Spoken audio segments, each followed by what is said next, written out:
Wow, wasn't that just terrific? That trailer actually came from one of our very own here at the Laurier Center for the Study of Canada. His name is Yves Harstock. He's an undergraduate student at Wilfrid Laurier University. But welcome, of course, to the Season 2 premiere of the Maple Leaf Route webinar series. As always, I am your host, Eric Story. I'm the Outreach Manager at the Laurier Center for the Study of Canada and a PhD candidate in the Department of History at Wilfrid Laurier University in Waterloo, Ontario. Now, before we begin, I would like to acknowledge the extensive history of the land in which the Laurier Center for the Study of Canada resides. Our office is located on the traditional territories of the Haudenosaunee, Anishinaabe, and Neutral peoples. It is encompassed by the Dish with One Spoon Treaty made between the Haudenosaunee and Anishinaabe peoples at the Great Peace of Montreal in 1701, and the Haldimand Proclamation signed between the Haudenosaunee and the British Crown in 1784 following the American Revolution, which promised to the Haudenosaunee lands that extended 6 miles on either side of the Grand River from its source near Orangeville to Lake Erie. Today, this treaty territory remains the homeland of Anishinaabe and Haudenosaunee communities, as well as the home of many Indigenous peoples across Turtle Island. Acknowledging the history of these two nations' presence and relationship to the land since time immemorial, and through 300 years of treaty making, is a reminder that they remain the original stewards of the lands and waters upon which the Laurier Center for the Study of Canada resides. Last year, many of you joined us as we followed the footsteps of the Canadians as they landed on Juno Beach at the Battle of Normandy in June 1944, and then advanced inland to the city of Caen, and eventually were able to close the Falaise Gap at the end of August. In 8 webinars, the speakers gave us a sense of how Canadians participated in the battles of Normandy on land and in the skies, the experiences of both men and women and how they persevered in the face of danger, as well as how Canada has remembered its involvement in those famous battles over 70 years ago. Now, the Laurier Center for the Study of Canada, along with the Canadian Battlefields Foundation and the Juno Beach Center Association, are partners for the Maple Leaf Route webinar series, launched this series in 2021 amidst the COVID-19 pandemic. And of course, we're still living amidst it now. After the realization that battlefield tours would be put on pause indefinitely until the elevated risks associated with traveling and congregating with large groups of people had passed. When we planned the webinar series last year, we certainly did not expect anything more than a single season to hold us over until students could return to the battlefields once again. But with the resounding success of the first season, with over 1,400 people tuning in from across the world and an additional 3,000 views on YouTube, we all decided that it would probably be a very good idea to revive the Maple Leaf Route webinar series for a second season. And here we are. This year, as the trailer indicated, we're going to be doing something a little bit different than last. Instead of focusing on a chronological series of battles, we have decided to take a broader view of the Second World War and Canada's participation in it. In 6 webinars over the course of this spring and summer, we will be exploring Canada's contributions to the war on the sea and in the air, First Nations peoples and women's involvement in the war effort, the Dieppe raid in history and memory, and the promise of student experiential learning on the battlefields that the Canadian Battlefields Foundation does so well and has been doing so well for over 30 years. We hope you enjoy Season 2 of the Maple Leaf Route webinar series as much as you did last year. And for those tuning in for the first time, we certainly hope that we'll keep you coming back time and time again throughout the rest of the summer. And now, a quick message from the Juno Beach Center.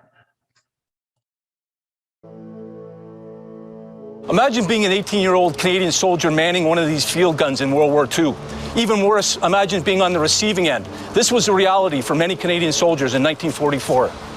The Juno Beach Center, located in Normandy, France, is on the beach where our Canadian soldiers landed on D-Day, June the 6th, 1944.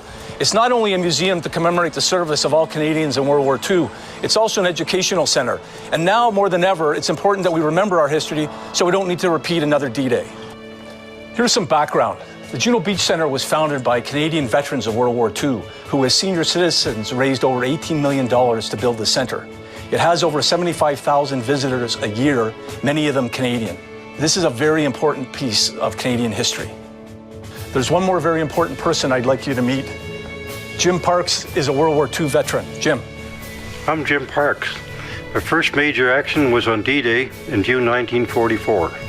I took part in all the major battles from there through Northwest Europe until we finished up in Holland in April 1945. So, Canadians, we need your help. The Juno Beach Center is funded by private donations, and it tells the story of all Canadians who served in World War II. Any donation would be appreciated and would help us continue to tell the story in this important time in Canadian history. We look forward to your support. Thank you.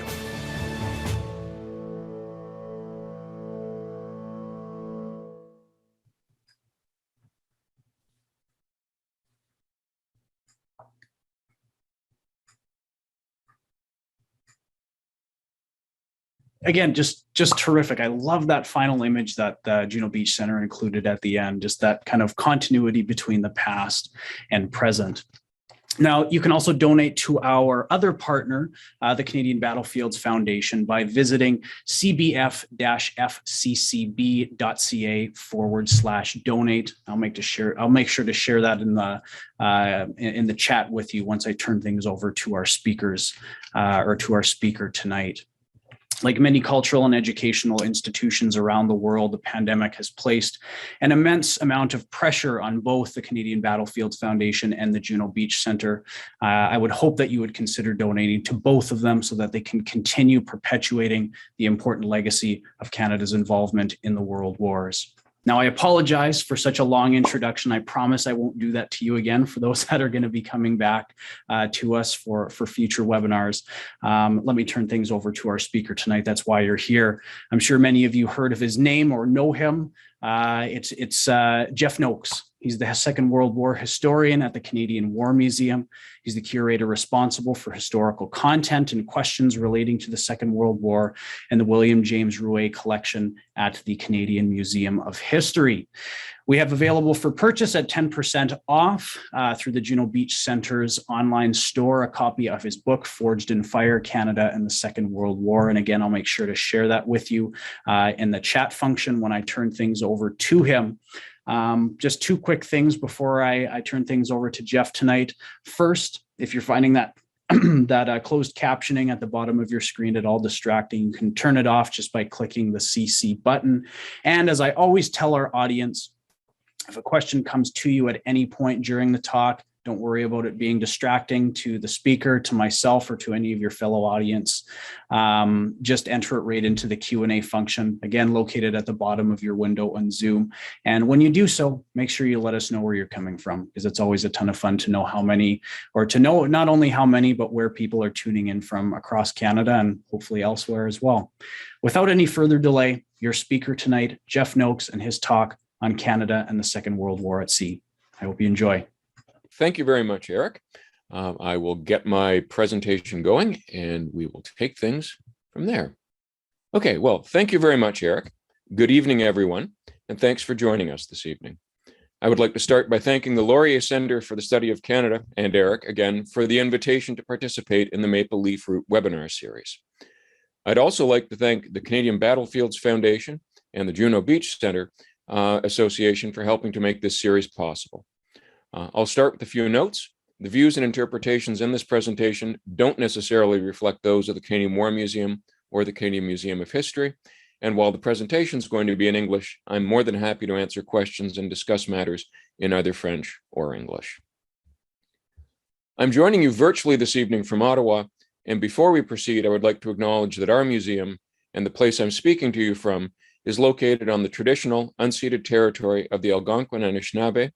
I would also like to acknowledge that you are joining us today, be it in the evening, be it in the afternoon, be it at some other time zone, from many places, near and far, and acknowledge the traditional owners and caretakers of those lands as well. My talk this evening will be about Canada's naval Second World War. When Eric and I began discussing things, we decided on this approach so that I would be talking not only about the Royal Canadian Navy, but also the Merchant Navy, and some of the ways in which the war at sea affected the lives of everyday Canadians and the country in which they lived. We also agreed that I'd be talking about some areas of relatively recent research and areas where people are or could be doing further work. For Canada and Canadians, the Second World War began at sea, even before their country was officially at war. On the evening of September 3rd, just hours after France and the United Kingdom declared war on Germany in the wake of its invasion of Poland, the German submarine U-30 torpedoed the British liner Athenia in the Atlantic Ocean.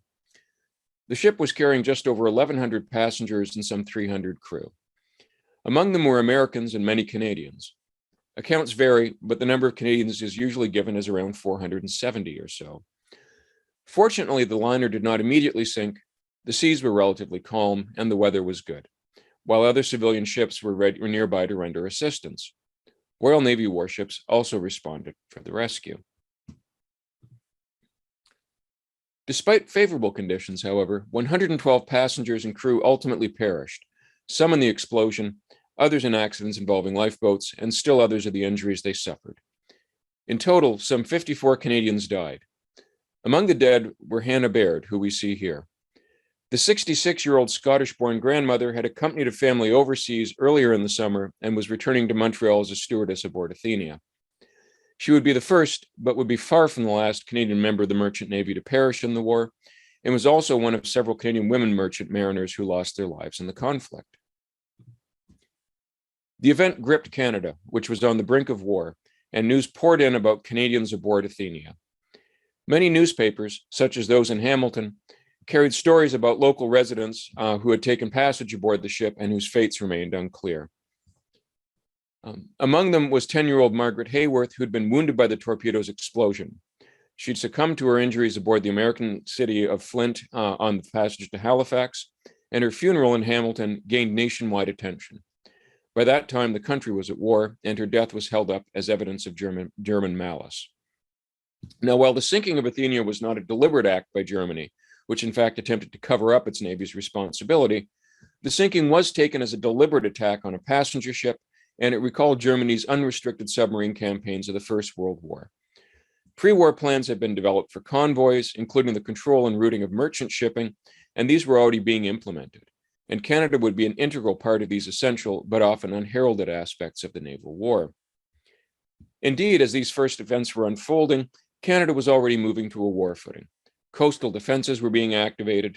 The Royal Canadian Air Force was deploying its limited strength of modern, well, or at least semi-modern aircraft to the Atlantic coast, and Royal Canadian Navy destroyers raced to transit the American-controlled Panama Canal from the Pacific to the Atlantic before Canada's entry into the war would lead to the still neutral United States preventing Canadian warships from using it. These reinforcing destroyers were essential. The Royal Canadian Navy of September 1939 was a small force divided between two coasts. It consisted of a handful of destroyers, including HMCS Saguenay, which we see here in 1931, a few modern minesweepers, an assortment of armed trawlers, some of them dating back to the First World War, and HMCS Venture, a recently built sail training schooner, coincidentally designed by William Ruy, who had also designed Bluenose. Some 3,500 officers and men, and a network of naval reserve units across the country provided a nucleus for a force that would grow to more than 350 warships and to a peak of over 90,000 personnel, including the close to 7,000 Wrens of the Women's Royal Canadian Naval Service. The Royal Canadian Navy's primary operational focus, and the operations for which it is best known, centered on the Battle of the Atlantic.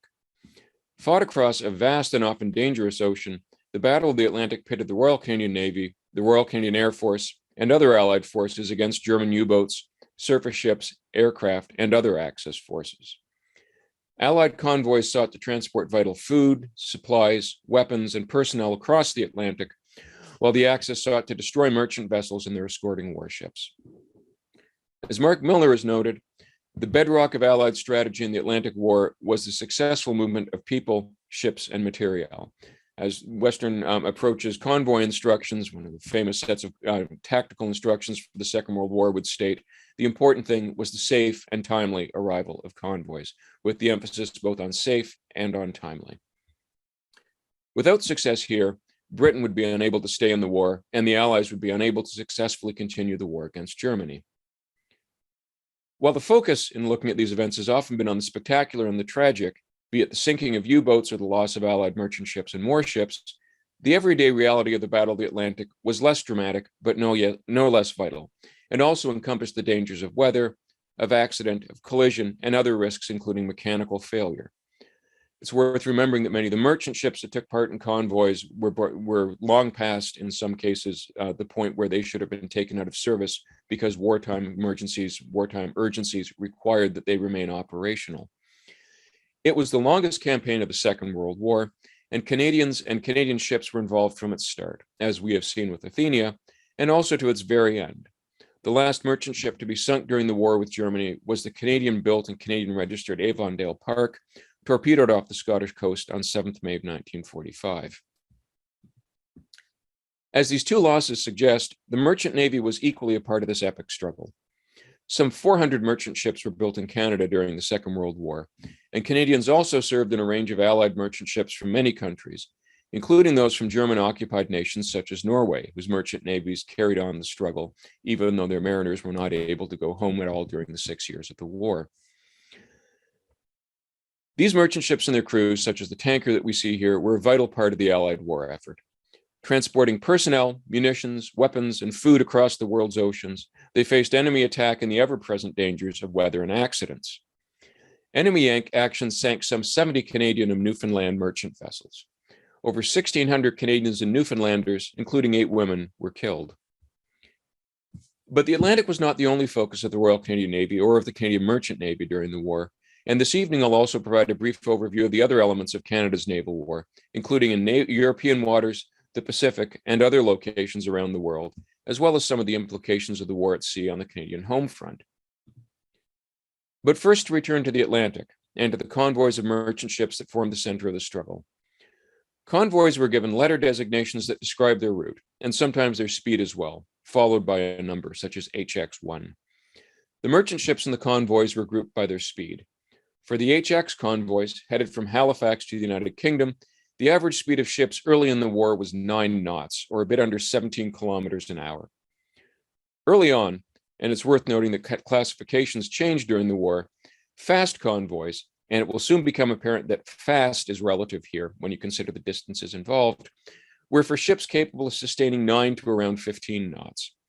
Faster ships would often travel independently, since their speed made them harder targets for U-boats.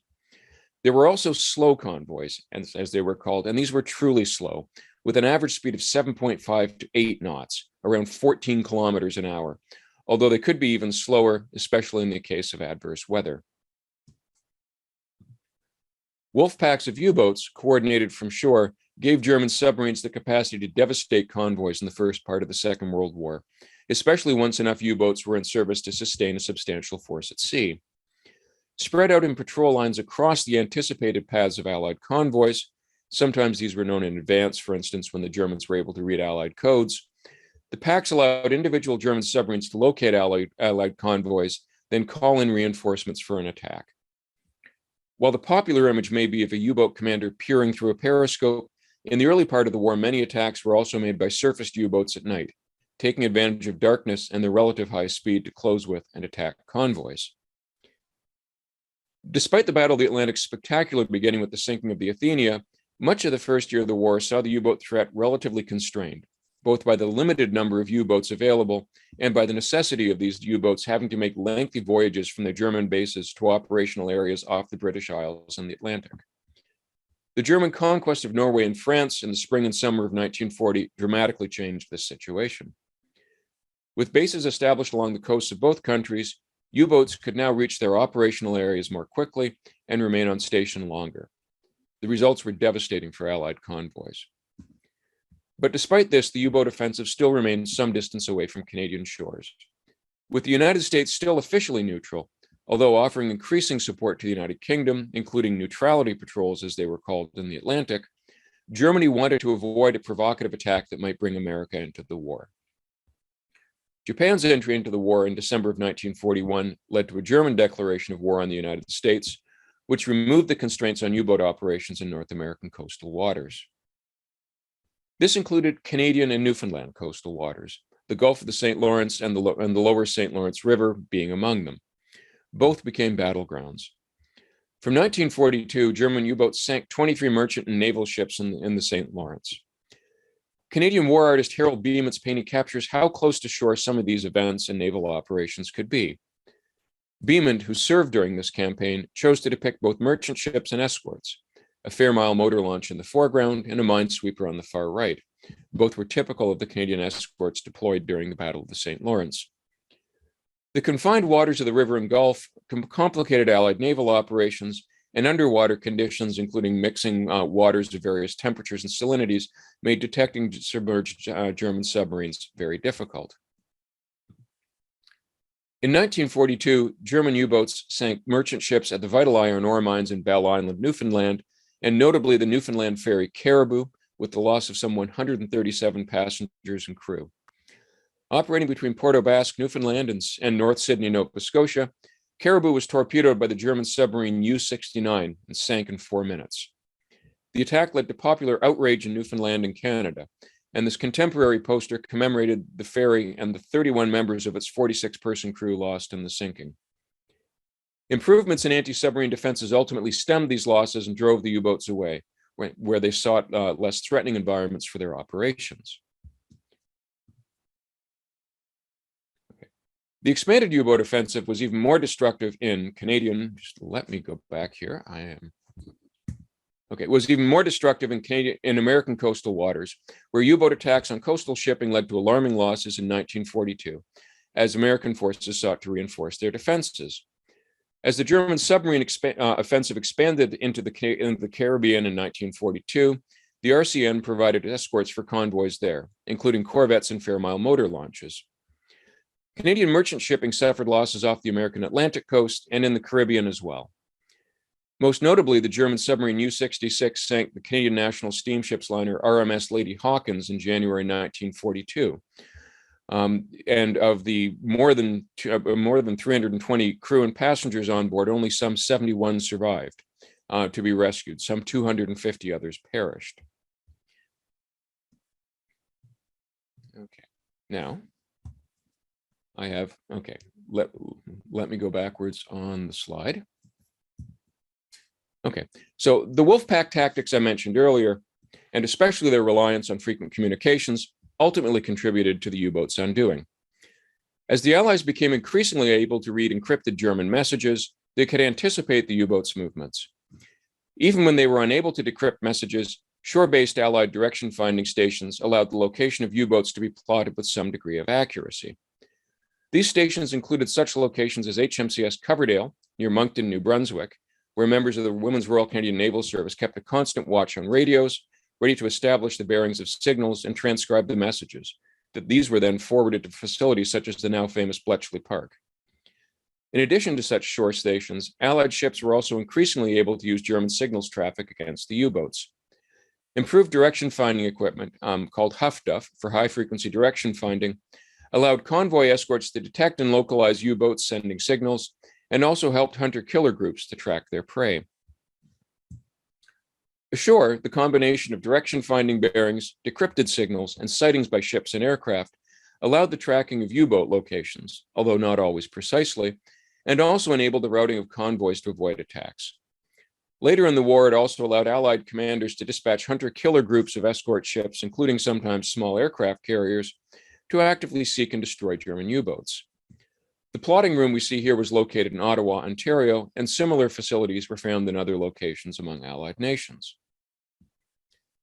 Another key element of U-boat operations was that they were, strictly speaking, submersibles rather than true submarines as we think of today. Until the advent of the snorkel breathing tube, and a bit more about that later, U-boats could only operate underwater on their battery power, which limited their range and speed while submerged. In order to be truly mobile, U-boats had to operate on the surface, running under the power of their diesel engines, which also recharged their batteries. Not only were they faster while running on the surface, but they were also able to keep a better lookout for signs of convoys, which could sometimes be betrayed at relatively long distances through the unwanted emission of smoke by ships.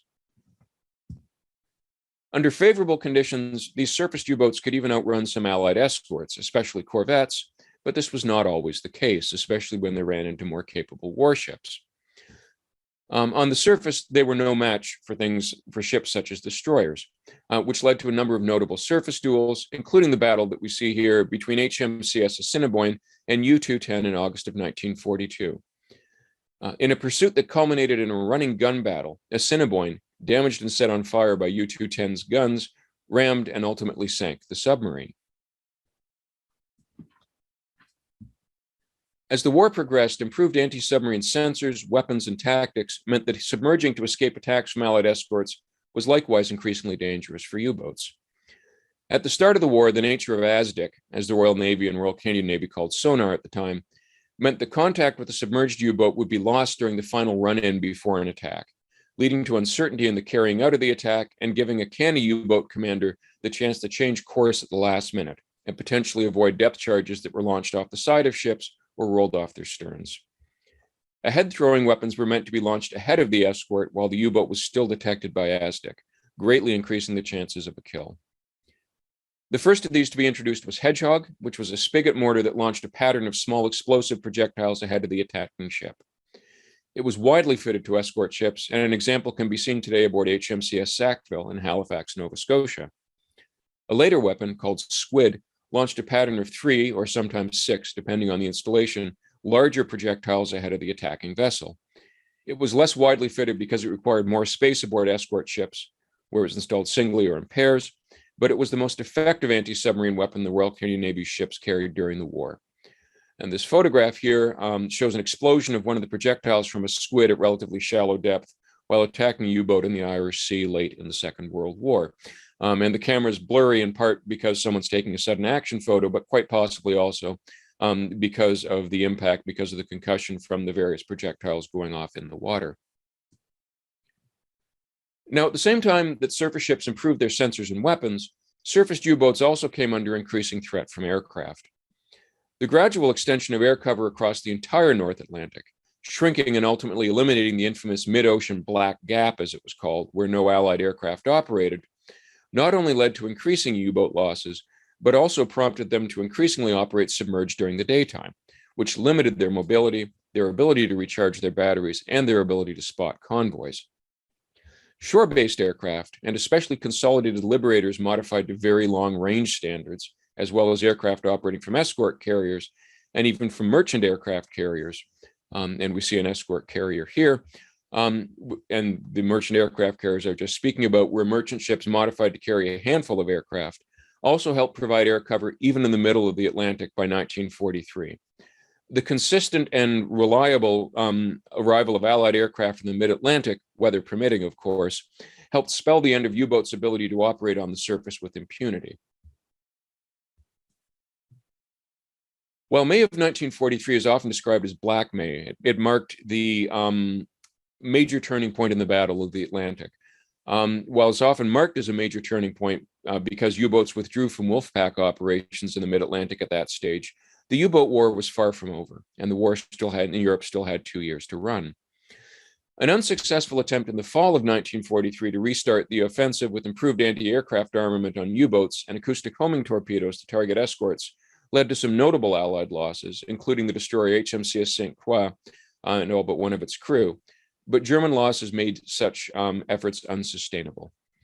The subsequent introduction of the snorkel, which was a breathing tube that allowed U-boats to operate on their diesel engines running just below the surface, restored some mobility and protection to the submarines. And here we see a post-war photograph of a captured German submarine operating on its snorkel. So the object that's more central in the photograph with the big spray of water is the air intake and the exhaust for the diesel engines, and the two objects behind it sticking up out of the water are the submarine's two periscopes. So the introduction of the snorkel brings some mobility and protection to the submarines, and it also, quite importantly, reduces the effectiveness of aircraft as submarine killers, because instead of seeing an entire surfaced submarine, you need to be able to either visually see or detect by radar these very small targets above the water. The snorkel also permitted U-boats switch to inshore operations close to Allied-held shores in very shallow waters. This substantially complicated the task of Allied anti-submarine forces and permitted U-boat operations until the very last days of the war. And this includes the sinking of HMCS Esquimalt off Halifax in April of 1945, although this did come at a very heavy cost to the U-boats and their crews. The challenge of locating and attacking submarines in shallow waters was often complicated by strong currents and tidal flows, the mixing of waters at different temperatures and salinities, and the presence of wrecks and other irregularities. Now, if these developments caused continued worry to Allied commanders, the possibility of newer models of German U-boats created additional apprehension. The Type 21 and smaller Type 23 offered longer underwater endurance, higher underwater speed, and a heavier torpedo armament. The Allies worried about the challenge they would pose to existing anti-submarine forces and tactics, but fortunately, teething problems were experienced with the new designs, and these were exacerbated by late war material shortages and damage to manufacturing, assembly, and transportation facilities inflicted by Allied bombing. And ultimately, this meant that the threat from these submarines remained almost entirely theoretical. The significant Canadian role in the Battle of the Atlantic, and especially in convoy protection, was reflected in the creation of the Canadian Northwest Atlantic as an Allied theater of war. It would also be the only one commanded by a Canadian, Rear Admiral Leonard Murray. From 1943 to 1945, as Commander-in-Chief, Canadian Northwest Atlantic, Murray was responsible for convoys in this area and commanded the Canadian and Allied forces protecting them. His appointment reflected the Royal Canadian Navy's significant role in protecting North Atlantic convoys. In addition to its heavy involvement in the Battle of the Atlantic, the Royal Canadian Navy contributed to Allied operations in European waters, carrying out coastal patrols, convoy escort duties, and support operations in waters around and near the United Kingdom, and later on as the war progressed off other European coasts. This was an important contribution to the naval war that raged in these waters. The Navy was part of Canada's reaction to the German push westward in the summer of 1940 that led to the fall of France. Canadian destroyers were sent to reinforce the Royal Navy, and one of them, HMCS Fraser, was lost by collision during the evacuation of Allied forces from France in June of 1940. Many of Fraser's survivors were subsequently lost when their new ship, Marguerite, was lost in collision later the same year. And among them was Horace Garner Stark, who we see here at upper left, who survived Fraser's loss, but not Marguerite's. Canadian ships and naval personnel took part in subsequent operations in the Channel and European coastal waters, including anti-submarine operations that ranged as far as the French coast. During one of these operations in August 1943, HMCS Athabaskan became the first warship ever to be hit by an air-to-surface guided missile. She fortunately survived. The sloop HMS Egret also hit, was not so lucky, however. But Athabaskan would be lost in April 1944 during destroyer operations that helped pave the way for the D-Day landings, as depicted in this sketch by a survivor of the sinking. Over 100 Canadian warships and some 10,000 Canadian sailors supported the D-Day landings in Normandy. Canadian ships and sailors helped protect the invasion fleet, cleared German minefields, and ferried Allied troops across the Channel, both on June 6th and on the days and weeks that followed. Among them were 2 Canadian flotillas of motor torpedo boats, as well as 2 flotillas of landing craft infantry large, operated by Canadians. This view of the beach at Bâle-sur-Mer on June 6th was taken by telegraphist James Grant from LCIL 249. Canadian ships and naval personnel also took part in operations in the Mediterranean. These included convoy escort work, raids and amphibious landings in North Africa, Sicily, and Italy, as well as Operation Dragoon, the August 1944 landings in the south of France. The Canadian landing ships infantry Prince Henry, seen here in a painting by Alex Colville, and Prince Robert, which had already taken part in D-Day, also took part in Dragoon. Prince Henry would later take part in the Allied liberation of Greece.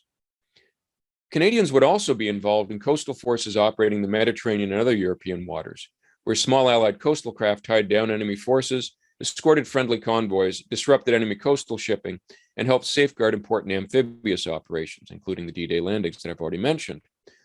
Canadian coastal forces' accomplishments in the Mediterranean prompted the creation of a flotilla of motor torpedo boats, where every boat was commanded by Canadians. Moving further north, Canadians and Canadian ships, both warships and merchant ships, also ranged far north into the Arctic. Following the Soviet Union's entry into the Second World War against Germany after the German invasion of June 1941, the Western Allies established convoys carrying much-needed supplies to Soviet Arctic ports, most notably Murmansk, which is seen here in a late war photograph. Canadian ships also visited Scandinavian countries in the wake of Germany's surrender, helping with the liberation of Norway and the rounding up of some of the few surviving German surface warships, among them the cruiser Prinz Eugen. North Sea operations also involved Canada's first 2 aircraft carriers, HMS Nabob and HMS Puncher. Although they were formerly part of Britain's Royal Navy, Canadians commanded and provided most of the crew for these 2 escort carriers. Severe damage from a German torpedo fired by U-534 on 22nd August 1944 ended Nabob's operational career, but extraordinary damage control efforts by her crew kept her afloat and enabled the ship to return to Scapa Flow. Among those aboard was George William Boyer, a Métis man from southern Saskatchewan, who had joined the Royal Canadian Navy in 1942. He served in ships in Canadian waters and overseas, including Nabob. Boyer survived the torpedoing and wrote home to his mother about the death of his friend David Melrose, who was killed in the attack. "We were just like brothers," he said, "Dave and I." The other Canadian-operated carrier, Puncher, served until the end of the war and subsequently helped repatriate Canadian personnel.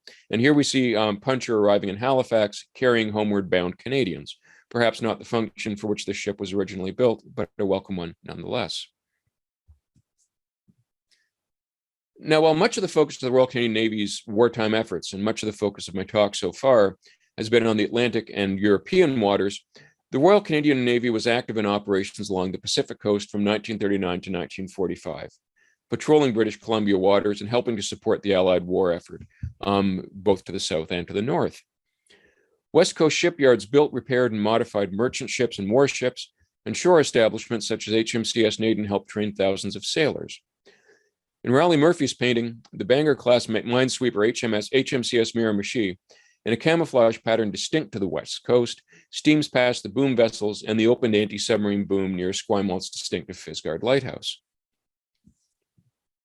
Following the outbreak of war, German merchant vessels interned in neutral ports in Central and South America were suspected of planning breakouts to resupply and refuel German surface raiders that were hunting Allied merchant ships.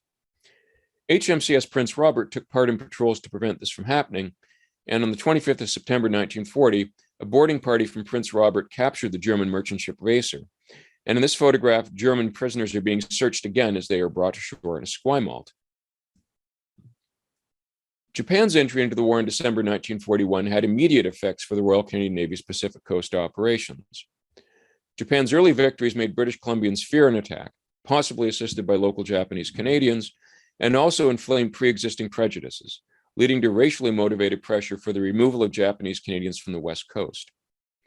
Ultimately, as part of this, the Royal Canadian Navy Fishermen's Reserve confiscated over 1,000 fishing boats and gathered them at Steveston near Vancouver, and we see some of those boats here. As with other confiscated property, these boats were subsequently sold for far less than their true value. The war, as I've mentioned, also led to an expansion of shipbuilding in Vancouver and in Esquimalt. In this October 1943 Raleigh Murphy painting, a half-dozen frigates appear in various phases of completion in the right background. HMCS Vancouver, the corvette tied up to the quay at center, served on 2 occasions with the United States Navy in Alaska and in the Aleutian Islands campaign. As an interesting counterpart to the Arctic convoys in the Atlantic that I've mentioned, it's worth noting that from June 1941 onwards, Soviet merchant ships became regular visitors to Canadian and American West Coast ports, transporting supplies and armaments for Soviet forces, and also drawing upon ship repair and modernization facilities. The tremendous growth and global scope of operations required a much larger Royal Canadian Navy. Ships had to be built, repaired, and maintained, and personnel had to be recruited, trained, and supported. It was a daunting and at times seemingly insurmountable challenge to train and build up the RCN, while at the same time meeting increasingly demanding operational requirements, especially as the U-boat campaign intensified and Allied shipping losses grew. The all too small cadre of interwar personnel was simply not enough to completely accomplish both of these objectives.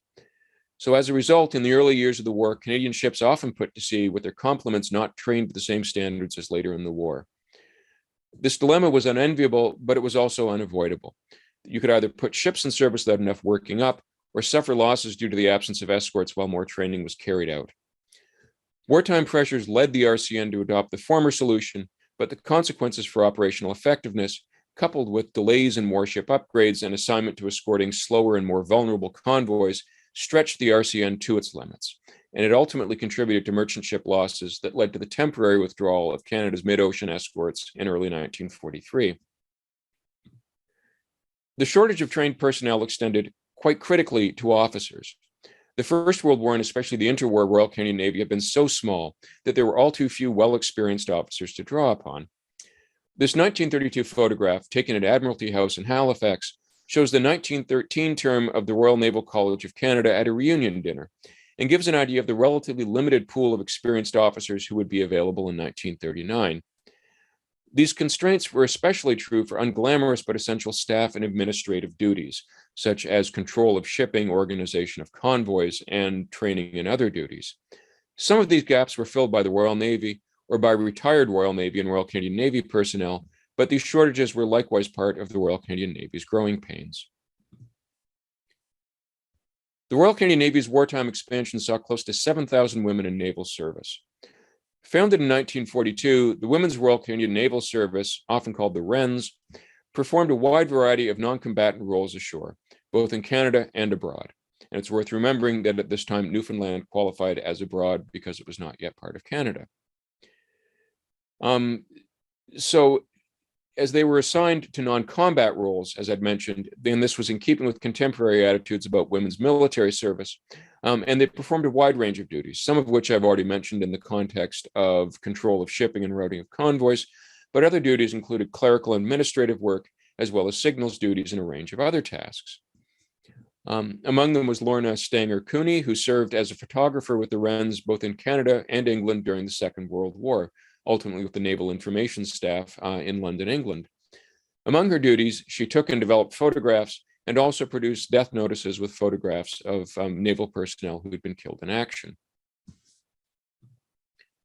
The Naval War also had a presence on the home front, most obviously in large harbors and bases such as Halifax and Sydney on the East Coast and the Esquimalt on the West Coast. These were essential for ships, and commanders and shore establishments helped plan and coordinate the movements of convoys and anti-submarine forces. As Canada's principal Navy town, Halifax has been home to sailors and warships since the colonial period, and it was also home to a major naval dockyard and ship repair facilities, as well as being an embarkation point for personnel proceeding overseas. Nearby Bedford Basin, which we see here filled with merchant ships in this photograph, is an excellent natural harbor and was an obvious assembly point for convoys headed overseas or ships arriving in Halifax. War artist Tom Wood chose to depict a nighttime patrol of naval police on Barrington Street. Halifax Harbor is visible in the background, as is the silhouette of the prominent crane at the naval dockyards.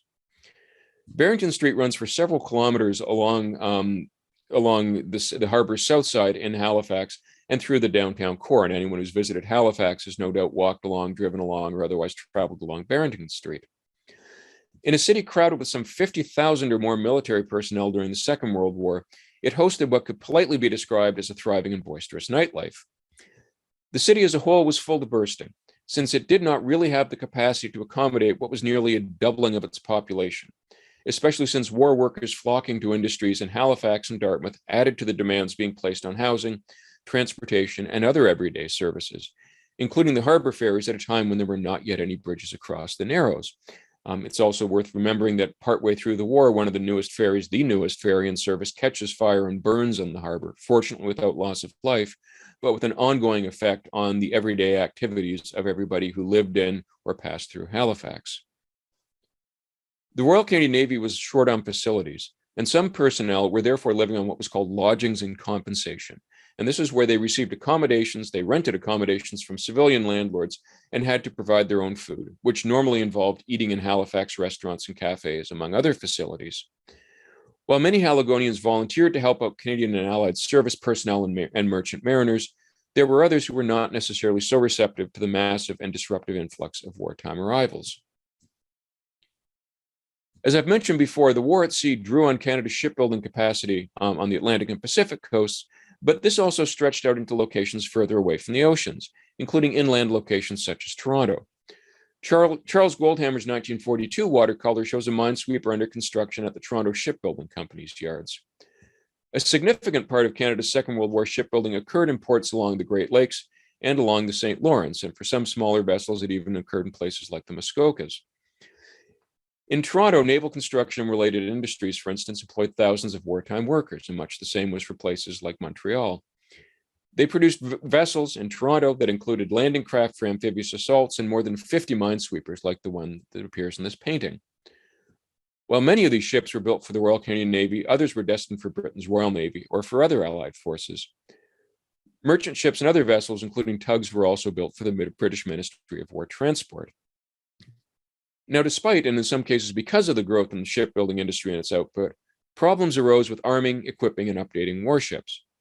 Despite the development of domestic manufacturing capabilities, including the conversion of existing factories, such as, for instance, railway factories, to wartime use, and the establishment of firms such as Research Enterprises Limited, which manufactured radar as well as optical instruments, Canadian ships often faced a longer wait for newer equipment than their other Allied counterparts.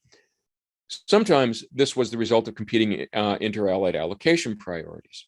The shipyard facilities necessary to upgrade existing warships were also stretched to capacity with new construction and with repairs required for damage inflicted by battle, by accident, or quite simply the wear and tear of sustained operations. Some of this work consequently had to be undertaken in British or American shipyards. In addition to the building of ships, weapons, and naval equipment across the country, the Royal Canadian Navy itself also became a visible presence elsewhere on Canada's home front outside of ports. Naval imagery appeared in fundraising and propaganda materials, while Canadians were also encouraged to support the Navy and Merchant Navy through donations and volunteer work.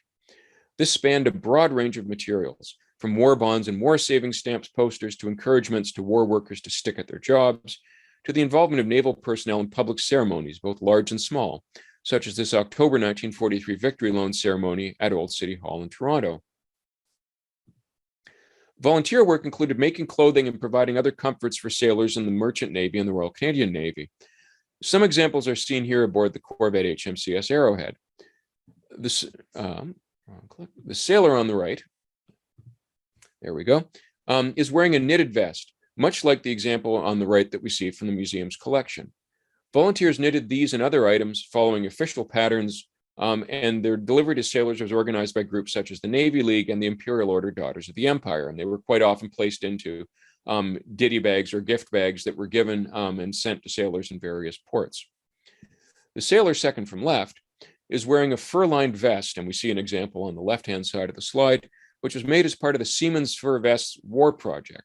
And this involved fur companies and fur industry workers in cities like Montreal and Toronto, helping to fashion vests like this from donated fur coats or from fur pelts that were caught by trappers. And this is one of the ways in which events on the home front, activities on the home front, volunteer work on the home front became directly tied into activities and experiences of Canadians who were at sea during the Second World War. With Germany's defeat in May 1945, its U-boats were required to surrender to Allied forces.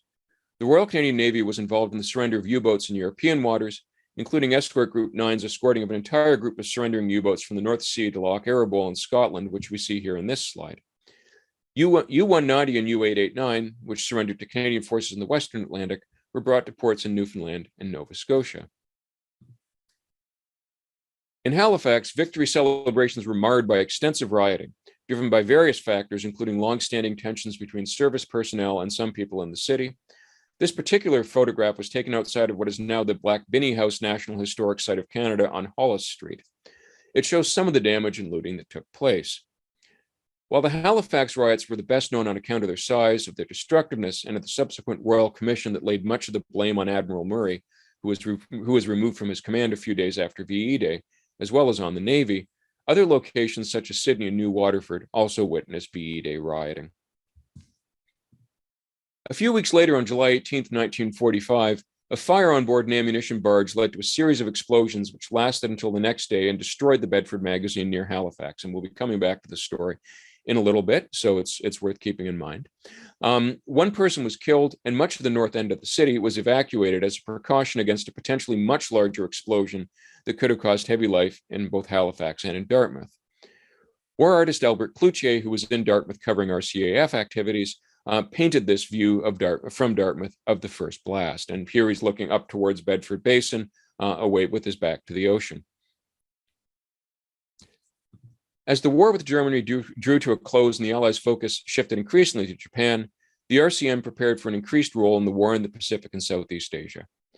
Some Canadian sailors had already been serving in the Royal Navy in ships engaged in fighting Japan, while a few Canadian ships had operated in the area or were beginning to do so.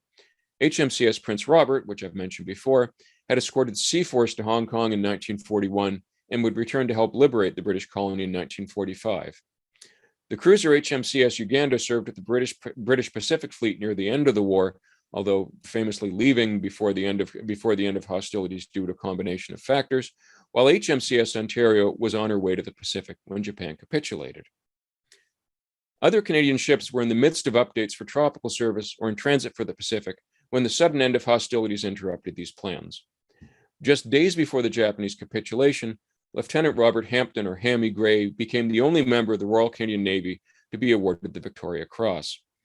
On the 9th of August 1945, flying off the British carrier HMS Formidable, Gray led a flight of Corsair fighter bombers into Onagawa Bay in Japan.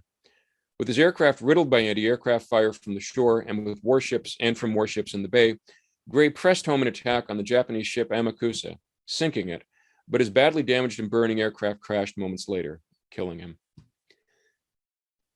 In the war's aftermath, the Royal Canadian Navy, which had faced an urgent and rapid buildup, along with its consequent growing pains, was rapidly demobilized as Canada and Canadians sought to return to peacetime life after 6 years of war. The RCN had lost 14 warships to enemy attack and another 8 ships to accidents. Some 2,000 of the Navy's men and women lost their lives. These corvettes, moored at Sorel, Quebec, and soon to be sold for scrap, attest to the scale of post-war demobilization. This is a painting by Tony Law, who was a naval officer and official war artist, and it also captured, in addition to depicting the scene, it also captures some of the sadness felt by many sailors at the paying off and decommissioning of their ships. After the end of the Second World War, the Canadian Navy quickly shrank, and by late 1946 had an active strength of 1 aircraft carrier, 2 cruisers, 2 destroyers, a frigate, a minesweeper, and a captured German submarine. It would soon be rebuilt as Cold War tensions and the outbreak of war in Korea led to an unprecedented peacetime rearmament, but that is very likely a story for another time. So this has been very much an overview of some of the aspects of Canada's naval war. Much of it's been based on new scholarship that followed a rebirth of interest in the subject starting in the mid-1980s and was driven by scholars such as Alec Douglas, Mark Milner, and Roger Sarty, to name but a few. This included reappraisals of the Royal Canadian Navy's role in the Battle of the Atlantic, as well as of the Royal Canadian Air Force's role in these events, as well as the manifold challenges that both the Navy and the Air Force had faced and the successes they had achieved. It also included, as I've mentioned, a better understanding of the role of the RCAF in the Battle of the Atlantic, as well as an appreciation of the significance of signals intelligence, among that the decoding of German Enigma messages to Allied operations. And now, while there was a flurry of this work in the 80s, 90s, and 2000s, and as someone who was a graduate student in the 1990s and into the 2000s, I remember much of this firsthand, being involved in parts of it or knowing people who were. It's worth remembering that work has continued since then. I would be absolutely remiss in not mentioning the late James Pritchard's work on wartime shipbuilding in Canada. And there are still areas where interesting and worthwhile work is being done and where it could be done.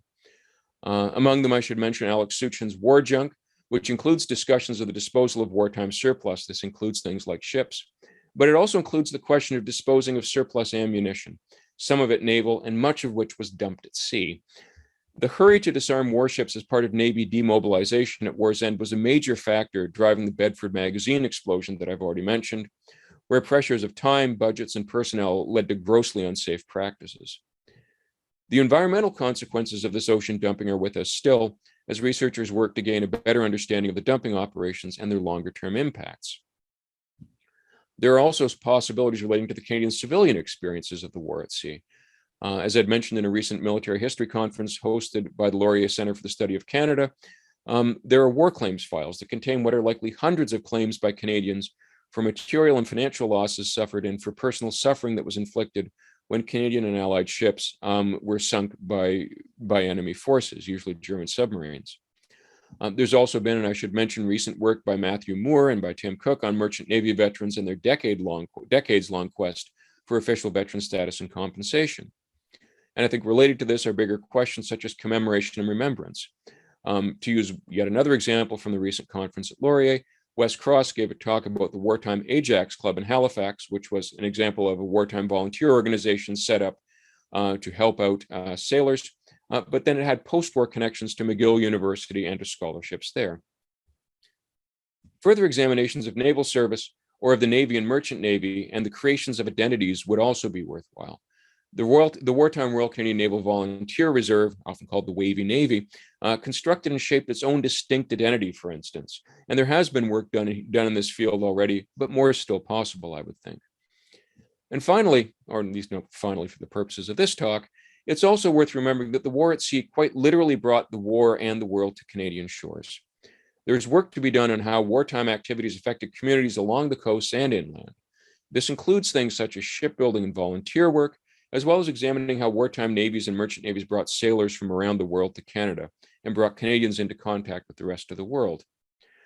And it's worth pointing out this was often, especially because of Canada, the Royal Canadian Navy's close links to and attachments to the Royal Navy, often taking place within structures of imperial and colonial power and relationships in which Canada and Canadians were directly enmeshed. I would certainly be happy to discuss these possibilities and other questions, so perhaps this is a good time to thank all of you for your attention and to turn things back over to you, Eric.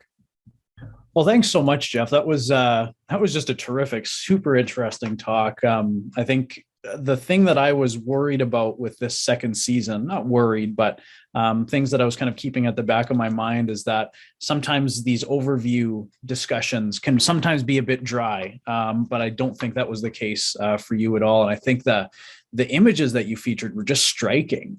Perhaps I'll use chair's prerogative here, abuse my power a little bit and ask if you might discuss some of the, not all of them, but some of the photos that I think stick out to you in your mind and where you got them from, and maybe some history of these pieces of either photographs or paintings. Sure thing, absolutely. So thanks. That's a good. It's a nice question. It's always wonderful to talk about the images that get used. So much of this is from the collections of the Canadian War Museum, and so these are photographs. In some cases, they're official photographs, so some of them will look familiar. People will have seen them before, or the museums use them in online projects, or I've used them in previous talks. But some of these are deeply, deeply personal photographs that private individuals took, sometimes with permission, sometimes without. So the photograph we're actually looking at here, and it's from a whole series of photographs that I really like, from a Canadian sailor named Arthur Statham, and I may be mispronouncing his last name, who's quite a gifted amateur photographer, who took photographs of everyday life, usually aboard, a lot of them aboard HMCS Arrowhead, just the day-to-day life of sailors at sea. And because he grabs these up-close personal details of what people were actually doing, they really do help to get some of these stories across. And we're very fortunate at the War Museum that so many people have chosen to entrust us with these photographs, because these are images that people took during wartime, to talk about the Second World War images, that people took during wartime and then kept because they had real meaning for them. They documented, they helped record experiences they'd had, they showed friends they knew, perhaps people who had been lost during the war.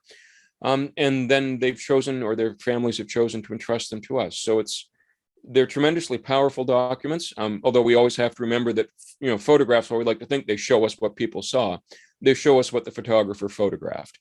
Carla Jean Stokes, if she's listening, would, of course, be able to explain this far better than I can.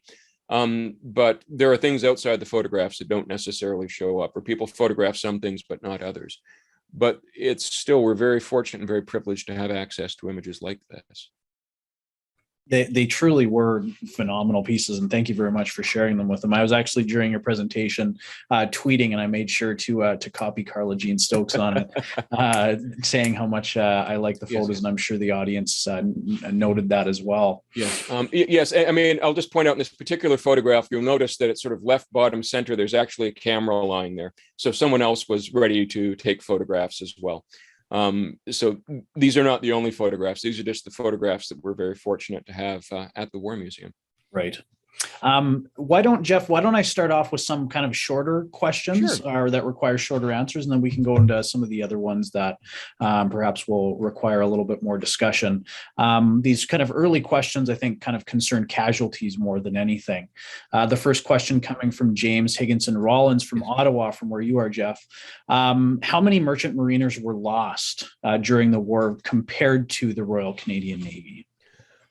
The figure that's generally given, and there's always a certain degree of imprecision, it's about 16, it's more than 1,600 Canadians and Newfoundlanders, and who are with the Merchant Navy, who are killed during the Second World War, or who are considered lost as a result of what happens during the war. And for the RCN, the figure is around 2,000, and somebody I'm sure will pipe in with the exact figure. But again, you'll always see a certain amount of variation. And it's also worth remembering that a lot of the wartime casualty figures, wartime death figures, include deaths up to late 1947 that are considered attributable to wartime experiences or to wartime service. So around 1,600, a bit over 1,600 for the Merchant Navy, and roughly 2,000 for the Royal Canadian Navy. And I'm sure if someone has exact figures and pops them into the Q&A, that would also be helpful. And I'm sure I wouldn't be surprised if somebody did. It would certainly be welcome. The next question comes from Dale Ingray. He wonders if we have reliable numbers on both military and civilian casualties from the Battle of the Atlantic.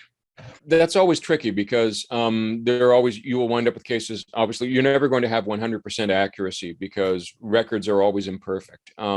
Records are easier for the Royal Canadian Navy, for instance, than for the Merchant Navy because of the way in which records were kept and things like that. But the figures are generally, are accurate for most purposes. I would say, like, they're not necessarily accurate down to the final number, and there's always, of course, the tricky question of how do you attribute a death in 1946 from someone who's discharged from the Royal Canadian Navy? Is it a death attributable to the Battle of the Atlantic or not? These are always the edge cases, you would say, that of course help us think about, well, what do we mean necessarily when we say deaths related to?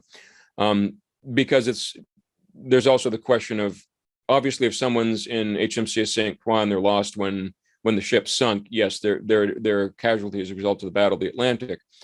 But if you have someone who's serving with the Royal Canadian Air Force and their Canso goes off the end of the runway in Gander, it happened with Molly Small and his crew with a heavily overloaded Canso trying to maximize their range.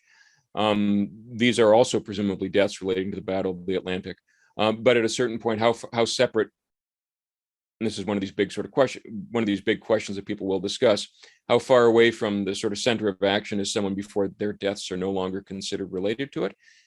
A lot of that's been somewhat philosophical, but I would say if you want the simple answer is we have fairly accurate figures that everyone more or less agrees upon, but they will never be necessarily 100% accurate just because of the vagaries and the fog of war. I've always found that kind of question of attributability interesting. Yes. And I remember when I teach my students in the Great Battles of History course here at Laurier, we usually have there's usually one particular lecture that talks about kind of war's aftermath, right? Yes. And the stat that always sticks out to these students, not really a stat, but just a case of war widows, for example, yes. After the American Civil War. That the last pension widow from the American Civil War actually died just last summer. Yeah. So it speaks to how, when can you really talk about the conclusion or the end of a war, right? Whether you're talking about psychological casualty, shell shock from the First World War, or just, the economic burden that is laid on the state. It's something that's always fascinated me. Yes, or lasting physical injuries, because one of the great privileges of working at the War Museum is the opportunity to meet veterans from the Second World War, although not as many as used to come visit. But having met a veteran from HMCS Magog, which is torpedoed in the Battle of the St. Lawrence, it's torpedoed quite far up the St. Lawrence, in fact, and the ship is declared a constructive total loss. It's never returned to service, and he would have been visiting some more than 70 years after the end of the war. And he had a limp as a result of his injuries, and only a few years before that, it had to have surgery to deal with the effects that the limp has on joints and things like that. I'm not going to mention names out of respect for people's privacy, but if you want to talk about lasting, and those are lasting physical effects, and you will certainly also witness lasting psychological effects as well, and not just for those people directly involved, but as you say, for their families, for their children, for their neighbors, for other people as well. I've got the casualties from Chris Perry, and I'll just show them. I'll put them into the chat after I asked you the next question, Jeff. I think we got one more quick question, then we can go into some of the more detailed ones. Yes, the one question from Jim Walker in Ontario, or in Toronto, I should say. You mentioned at the beginning the speed of the convoys. Yes. Jim was curious, in terms of the speed, then what does that translate in terms of the average number of days it would take to cross the Atlantic?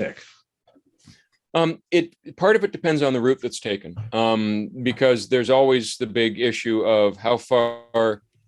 Because I mentioned earlier on the Western Approach's convoy instructions, which are safe and timely arrival of convoys. So even if you greatly reduce loss rates, for instance, if you took a route that makes every ship take twice as long, it means you have your shipping capacity. This is ultimately an exercise in logistics. And so it can be, depending on the speed of convoys, a week or more easily. And I would have to stop and think more exactly about it, but certainly in going through ship's logs, and a while back I was going through Corvette logs as part of a research project, and it's day after day after day, and you realize that they're basically going at, the speed of someone who's out for a very slow casual Sunday bike ride, and they're crossing the Atlantic at that speed. And it helps you realize just how long this is going to take. And well, yes, you're going at that speed constantly, and you're also not necessarily traveling in a straight line, because the convoy could be zigzagging or could be taking evasive action to avoid submarines. So it's not a quick overnight trip. That's for sure. The next question comes from our friend Dave Patterson, tuning in from Kingston. Oh, great. His question for you, Jeff, is when the RCN was withdrawn from convoy duty in 1943, where did the Canadians go for training? Was it back in Canada, or was it the UK?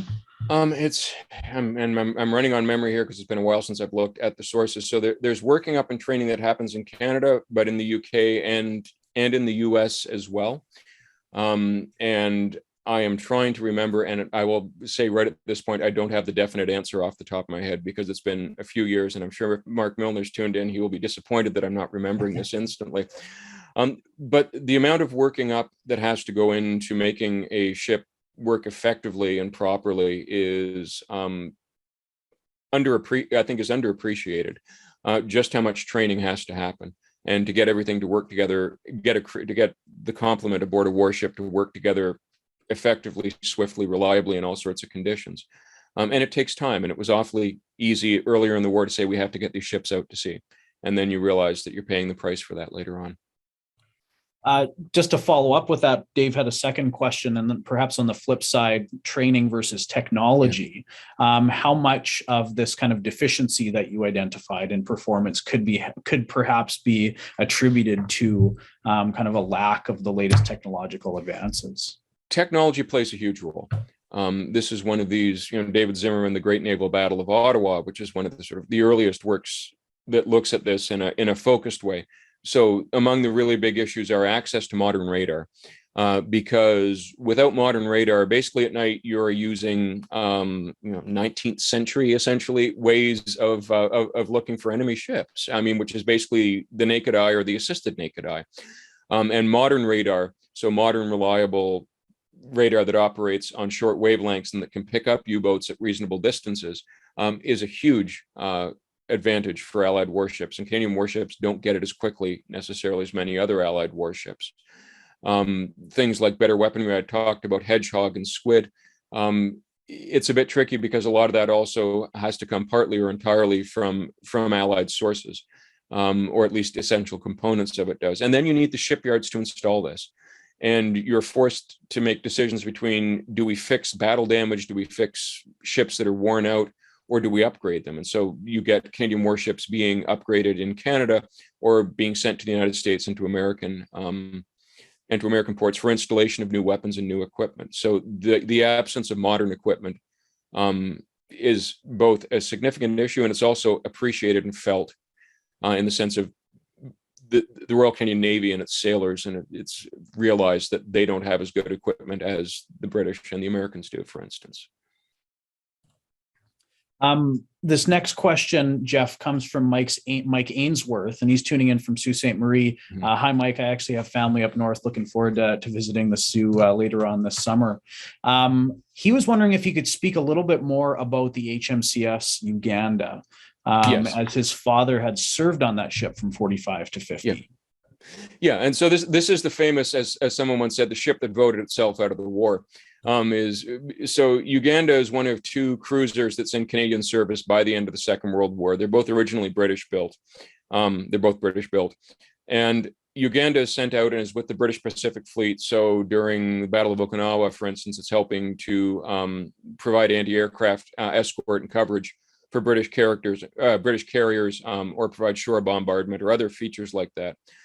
And the ship finds itself in a somewhat unusual situation because the ship's already in the Pacific fighting against Japan, and the Canadian government basically pledges and says no Canadian is going to go and fight against Japan without volunteering to do so.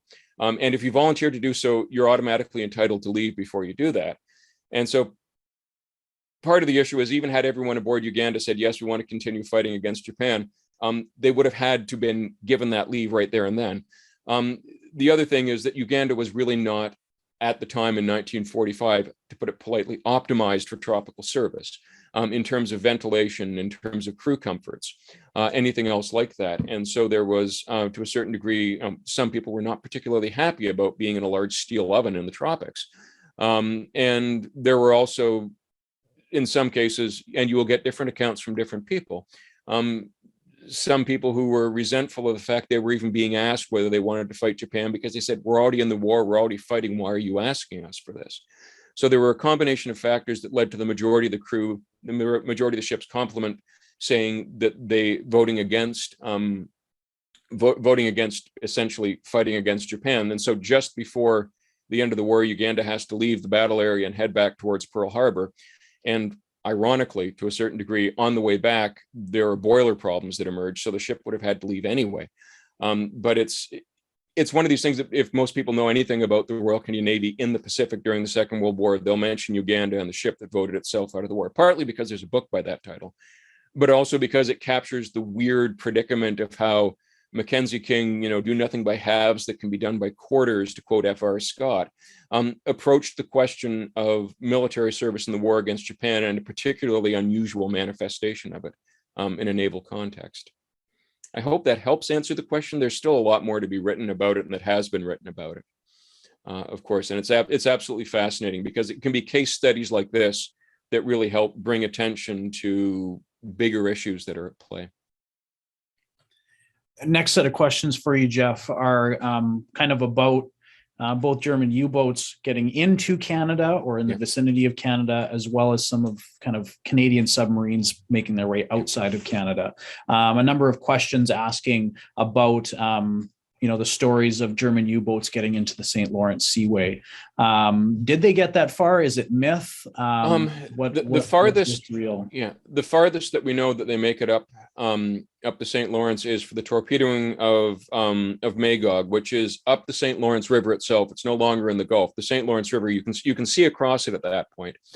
But it's nowhere near getting close to, because you'll hear accounts sometimes up to Quebec City or things like that, which there's never been any evidence that that's happened, and there's no unaccounted for German submarines in that particular area of the ocean. But it's also worth remembering that the lower part of the Gulf of St. Lawrence is basically an inland ocean. It's huge. You can't see across it. And submarines regularly operated in the English Channel, for instance. In the English Channel, at its narrowest parts, you can see across quite easily. And there are large entrances to the St. Lawrence, so it's an easily permeable area. And so that's how submarines got in there and operated there. And there was a second part of the question, and I'm trying to scroll back up to see it, but can't, so I probably shouldn't, so that people don't see me staring at my screen. No, it was just a matter of whether this was myth or history. There are always popular stories that are associated with German submarine crews coming ashore and going to local dances, you'll hear, for instance, or local newspapers being found aboard German submarines. There are 2 spies who were landed in Canada during the war by German submarines. There are German submarines operating quite close to the coast on a number of occasions. There is, of course, famously U-537 puts a weather station ashore in northern Labrador in October of 1943. Come to the War Museum, you can see it on display in the LeBreton Gallery. It was recovered in the early 80s. But there is no sort of large-scale German military activity on shore. There are torpedoes that strike the shore in various places. Famously at Belle Island, the ones that miss the freighters that are there. There's a spread of torpedoes fired at the entrance to St. John's Harbor out of hopes that something might happen, and then torpedoes that miss targets in the St. Lawrence and hit the shore there. but nothing on a large sort of scale of activity or permanent landing parties. The next question, I just lost it here. Let me see if I can find it. Yeah, here we go, from Christopher Powell. So how did ships built on the Great Lakes, because you mentioned that, how did they then get those ships to the Atlantic coast? Well, I mean, there is, before, because we think of the St. Lawrence Seaway, and I think I saw at least one other person mention the St. Lawrence Seaway in the Q&As in a different context, is that there are canals, there are ways to get ships up and down the St. Lawrence before the St. Lawrence Seaway is built. There are much more stringent limits on the size of the vessels you can do this with.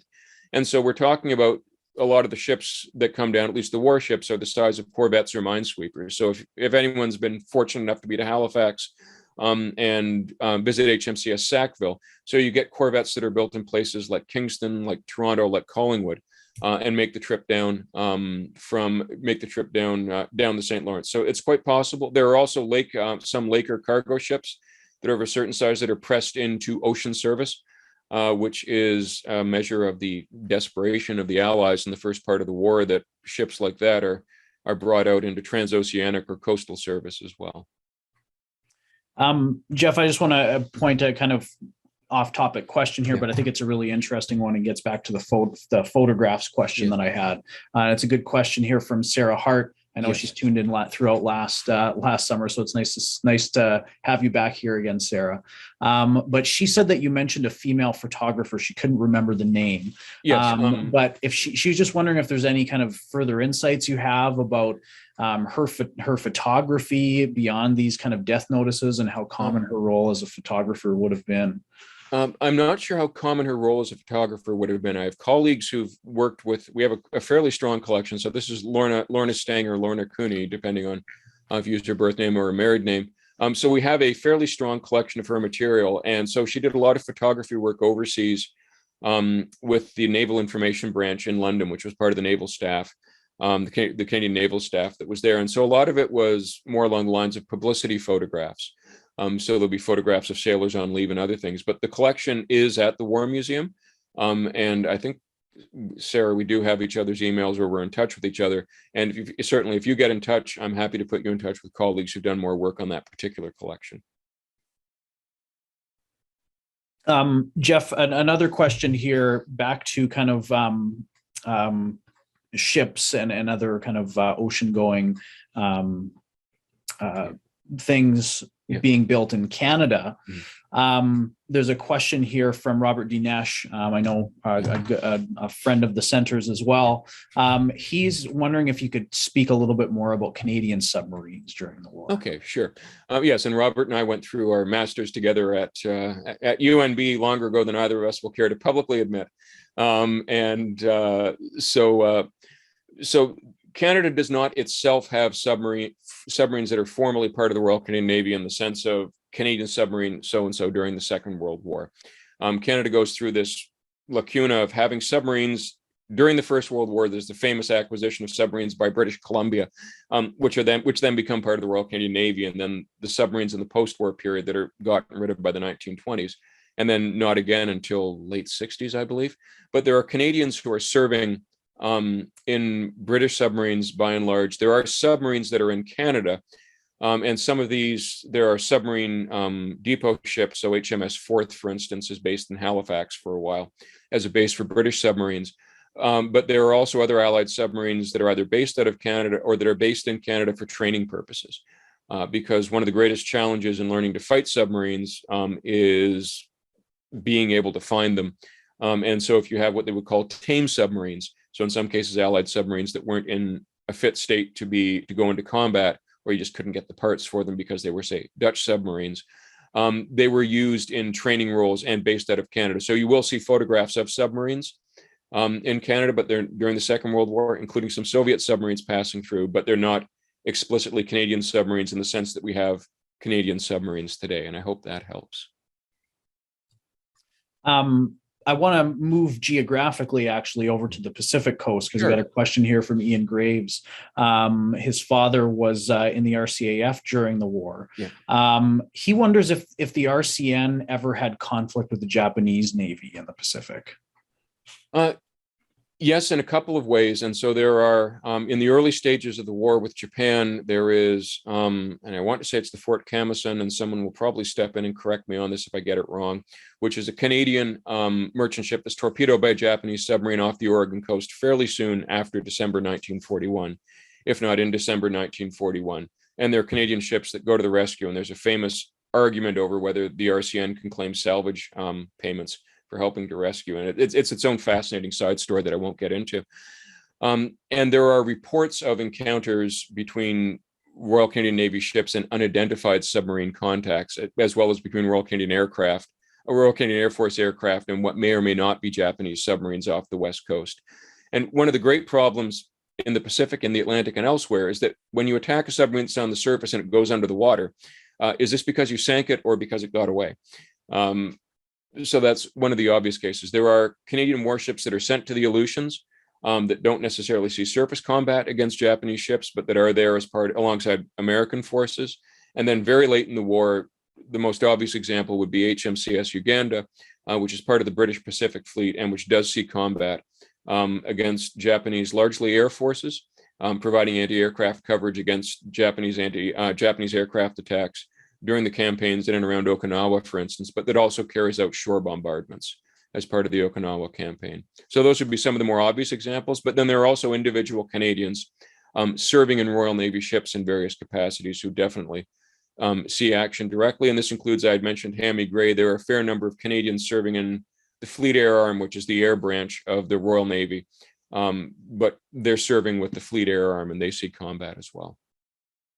Missed that button there. I've got this next question back to he asked a question actually quite a bit earlier, so I don't want to miss it.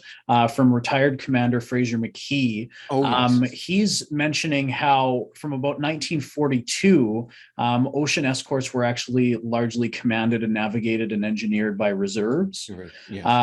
not necessarily by the long service officers. And I think that you showed a picture of them in the reunion in the 30s. He's curious if there's ever been any study on the success of these kind of reserves and how they performed during the war. Not that I'm aware of, and I agree it would be an absolutely fascinating subject for someone to look at. And I'm sure somebody will pop in and say, actually, so-and-so has done this study, and I'd love to know if there has been.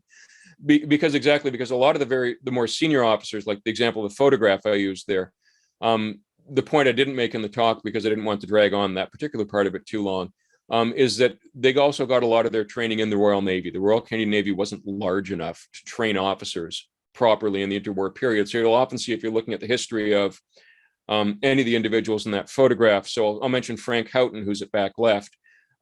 You will see, if you look at his career, he bounces essentially between postings to, Canadian ships and British ships for various sorts of training.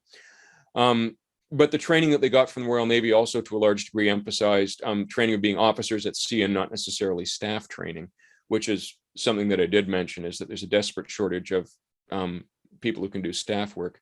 But I've never seen, I'm not aware of, and if someone is aware of, please let us know, a study that looks at what all of the RCNVR officers during the Second World War who commanded a lot of these vessels, what they did before the war, during the war, and after the war. I'm sure it would be absolutely fascinating, because it is such a part of the Royal Canadian Navy's experience of the Second World War that it's made up of these volunteers.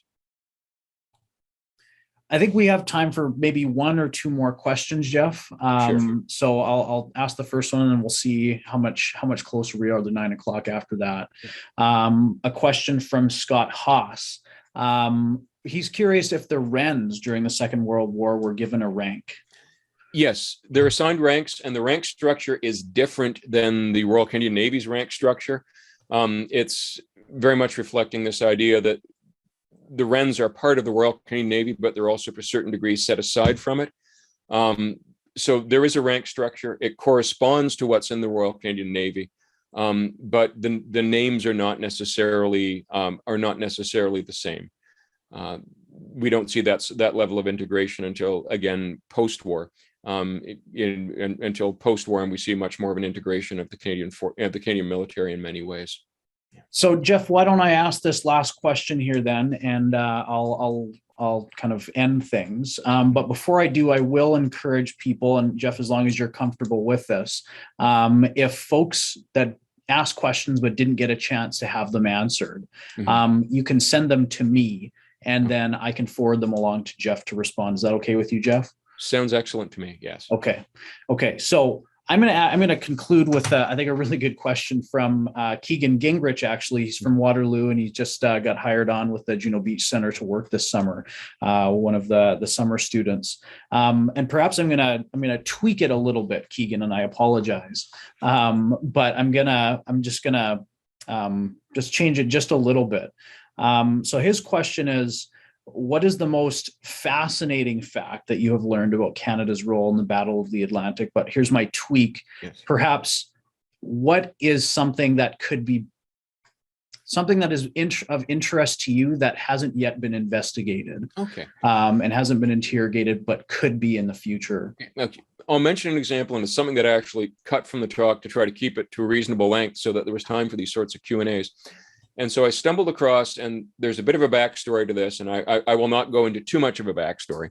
But in the War Museum's collection, there's a memorial cross, and it's awarded to the third engineering officer aboard a British ship, even though he's Canadian. He's originally from Medicine Hat. He was living in Ottawa at the time, as was his wife. And he's lost in September of 1943 in the Indian Ocean when his ship's sunk by a German submarine.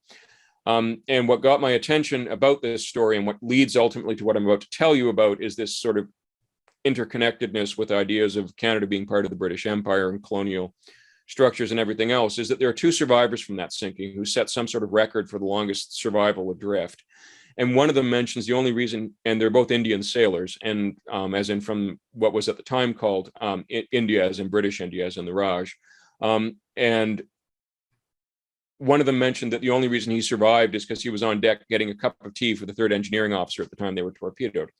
And it made me wonder, well, what were Canadians told about these sorts of relationships, of how do you deal with being part of this British colonial structure? And I started looking into, as the term that was used at the time, lascars, for describing Indian sailors. And I found out that during the Second World War and late in the war, there are a couple of camps set up in Canada to accommodate sailors being sent from what would now be India and Pakistan and Bangladesh to be crews on ships being built in Canada and the United States. But these ships are being built for the British, for coastal service in Southeast Asia. And these sailors are housed in these camps. And so you get local news coverage, some of it positive, some of it quite negative, including allegations of riots and everything else. And I thought, here is a history that ties in with Canada and the war at sea, but that also ties in with so many other aspects of things, where it would be absolutely fascinating to see somebody do an in-depth dive on this beyond what's available in a few official files and local newspapers. It may not be necessarily the most fascinating thing, but it's the most recent fascinating thing that I've come across. So that may not 100% answer the question, but it's something that I'd like to get out there, and I would love to see someone do something with it at some point. I think it's a great way to end. Some future avenues for research is always a great way to conclude. Thanks, Jeff, so much for being a great sport for the Q&A. Thanks to everyone for submitting questions. Like I said, send, if you didn't get your question answered and you kind of just have a burning desire to have that question answered, just please send it along over email. You have my email, and I'll forward it along to Jeff for reply. Looking ahead to the second event in our Maple Leaf Route webinar series this summer. It's going to take place in 3 weeks on the 8th of June, again at our usual time at 7:30 p.m. Eastern Time. Anna Pearson, Stephen Connor, and Robert Katzberg, all at Nipissing University, will discuss a kind of overlooked but interesting small battle over the Dutch town of Welberg in 1944, and the value of experiential student learning on the battlefields, again, what the Canadian Battlefields Foundation does so well and is looking forward to in the years ahead. For those interested in registering for this talk in 3 weeks with Anna Pearson, Stephen Connor, and Robert Katzberg, you can register for it at our website, studyofcanada.ca/Maple Leaf Route. You'll get redirected to it right after the talk, so you don't need to remember that. But just in case you're wondering, if you've registered for one webinar, does not mean that you've registered for all of them. You're going to have to register for each of them individually. And lastly, if you enjoyed tonight's webinar, maybe this is the first time you're tuning in and you'd like to know, what is happening, not only in terms of these webinars, which we're going to be doing for the remainder of the summer and in the future going forwards, but also podcasts, conferences, other events, and publications here at the Laurier Center for the Study of Canada. You can again visit our website, studyofcanada.ca, scroll to the bottom of the page and enter in your contact information. And from there, we'll send you periodic emails of things that might be of interest to you. So lastly, I'd just like to say thanks to you all for tuning in. I'm super glad that we were able to host a second season of the Maple Leaf Route webinar series. I know many of you tuned in last year. I'm really hoping that this second season will live up to your expectations. I think Jeff has done a terrific job in kicking things off for us. I hope that you'll come back again. If you know anyone or know some friends or family that you think might be interested by this, please just send them along, send them to our website. The more people, the better. That's it for me. Take care, everyone, and we'll see you again in 3 weeks.